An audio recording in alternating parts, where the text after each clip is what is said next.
दो दोस्तों ने अपने तीसरे दोस्त की हत्या कर लाश को खदान में बने गड्ढे में गाड़ दिया।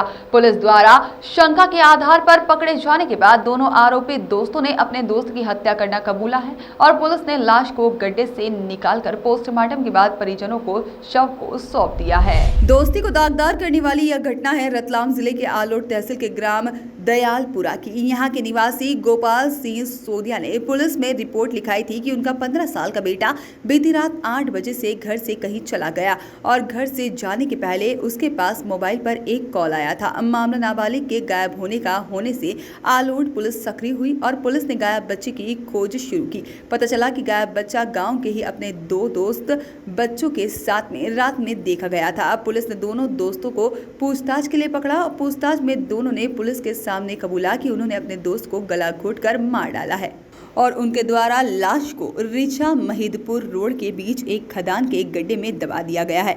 इस जानकारी के बाद पुलिस ने दोनों नाबालिग आरोपियों को साथ लेकर खदान पहुंची और लाश को गड्ढे से बाहर निकलवाकर पोस्टमार्टम के लिए आलोट चिकित्सालय पहुंचाया गया। पोस्टमार्टम के बाद लाश को परिजनों के सुपुर्द कर दिया गया और उसके बाद पुलिस के अनुसार दोनों आरोपी और मृतक नाबालिग हैं और तीनों दोस्त थे। जहां पर आरोपी दोनों नाबालिग बालक धूम्रपान करते थे और कुछ लड़कियों से दोस्ती थी और मृतक इस बात की शिकायत आरोपियों के घर पर उनके परिजनों से कर देता था। वहीं इन सब गंदी आदतों से दूर रहता था और इससे दोनों आरोपी परेशान थे। उन दोनों ने अपनी परेशानी को दूर करने के लिए अपने दोस्त की हत्या कर दी। इसके लिए उन्होंने उसे रात करीब 8 बजे फोन करके बुलाया, फिर घूमकर आने का बोलकर मोटरसाइकिल पर बिठाकर रीछा महिदपुर रोड की ओर ले जाकर खदान के पास उसका गला घोंट दिया और हत्या कर दी और लाश को खदान के ही एक गड्ढे में दबा दिया। आलोट पुलिस ने दोनों नाबालिग आरोपियों के खिलाफ मामला दर्ज कर गिरफ्तार कर लिया है। कल सुबह करीबन 10-11 बजे थाने पर सूचना मिली कि नेपाल सिंह जी सौंदिया जी द्वारा ग्राम दयालपुरा से आए थे थाने पर सूचना देने कि मेरा लड़का विशाल सिंह रात को 8 से 9 बजे के लगभग घर पर था, तो उसके पास किसी का फ़ोन आया और फ़ोन आने के बाद वो बाहर चला गया कि मैं आता हूँ अभी। उसके बाद वो रात में 9 बजे के लगभग करीब घर से निकला।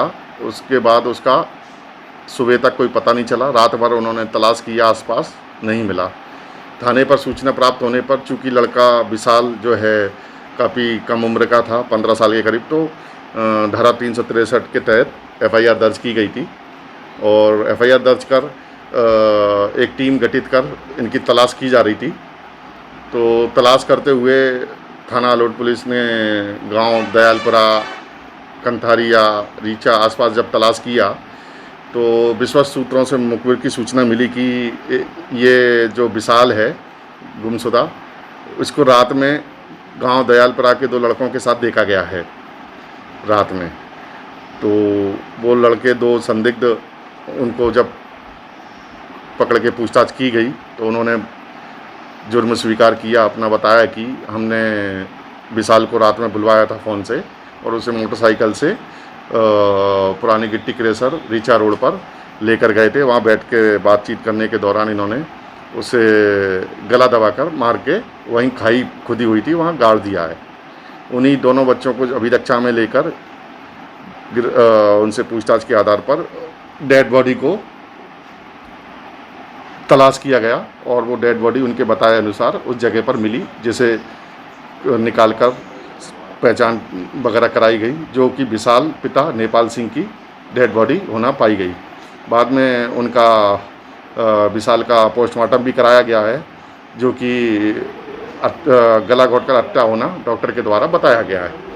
और अब दोनों जो मृतक की हत्या करने वाले हैं वो दोनों नाबालिग हैं, जिनकी एज करीबन 16 साल की है और दोनों को अभिरक्षा में ले लिया गया है और उनसे पूछताछ की गई और पूछताछ के बाद फिर मृतक के मोबाइल को भी उनसे जब्त किया गया है और विवेचना की जा रही है। प्रकरण में धारा 302 का इजाफा किया गया है, 302, 201 का, और विवेचना की जा रही है। ऐसे ही शिकायत मिली थी कि ऐसी घटना हुई है, अगर पुलिस संज्ञान ले लेती तो शायद ये हत्या नहीं होती। ये आप गलत कह रहे हैं कि पुलिस संज्ञान ले लेती। पुलिस के संज्ञान में मामला आने से ही पहले ही मृतक की मृत्यु हो चुकी थी, चूँकि हमारे पास दूसरे दिन 11 बजे सूचना मिली थी और मृतक की मृत्यु उससे पहले ही रात में 10 से 11 के बीच में हो चुकी थी। पुलिस के संज्ञान से पहले ही उसकी मृत्यु हो चुकी थी। हत्या का कारण क्या रहा है? हत्या का कारण जो दोनों विधि विरुद्ध बालकों ने बताया है, उन्होंने बताया है कि ये लोग दोस्त हैं, साथ में गेम वगैरह भी मोबाइल में खेलते रहते थे। तो जो मृतक है वो इसके सिगरेट पीने की और पुड़िया वगैरह खाने की शिकायत घर पे करता था और एक अब विधि विरुद्ध बालक की जो कुछ लड़की से दोस्ती थी उसके संबंध में भी शिकायत करता था, इससे इनको चिढ़न थी। उस चिढ़न के कारण इन दोनों विधि विरुद्ध बालकों ने विशाल को हत्या कर दी। वॉइस ऑफ राइट्स के लिए आलोट से राकेश चौहान की रिपोर्ट।